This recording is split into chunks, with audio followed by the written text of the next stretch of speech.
ಅಕ್ಷಯ ತೃತೀಯವನ್ನು ಬುಧವಾರ ಏಪ್ರಿಲ್ 30, 2025ರಂದು ಆಚರಿಸಲಾಗುತ್ತದೆ.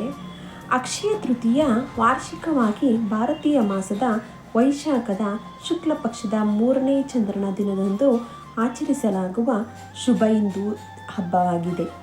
ಇದು ಆಳವಾದ ಆಧ್ಯಾತ್ಮಿಕ ಮಹತ್ವವನ್ನು ಹೊಂದಿದೆ ಮತ್ತು ಇದನ್ನು ಆಚರಿಸುವವರಿಗೆ ಅದೃಷ್ಟ, ಸಮೃದ್ಧಿ ಮತ್ತು ಸಮೃದ್ಧಿಯನ್ನು ತರುತ್ತದೆ ಎಂದು ನಂಬಲಾಗಿದೆ. ಹಾಗಾದರೆ ಅಕ್ಷಯ ತೃತೀಯ 2025ರಂದು ಅನ್ನದಾನದ ಪ್ರಾಮುಖ್ಯತೆಯನ್ನು ತಿಳ್ಕೊಳ್ಳೋಣ. ಅಕ್ಷಯ ತೃತೀಯಕ್ಕೆ ಸಂಬಂಧಿಸಿದ ಅತ್ಯಂತ ಪೂಜ್ಯ ಸಂಪ್ರದಾಯಗಳಲ್ಲಿ ಒಂದು ದಾನ, ವಿಶೇಷವಾಗಿ ಅನ್ನದಾನ. ನಿರ್ಗತಿಕರಿಗೆ ಆಹಾರವನ್ನು ನೀಡುವುದು ಒಂದು ಪುಣ್ಯ ಕಾರ್ಯವೆಂದು ಪರಿಗಣಿಸಲಾಗಿದೆ.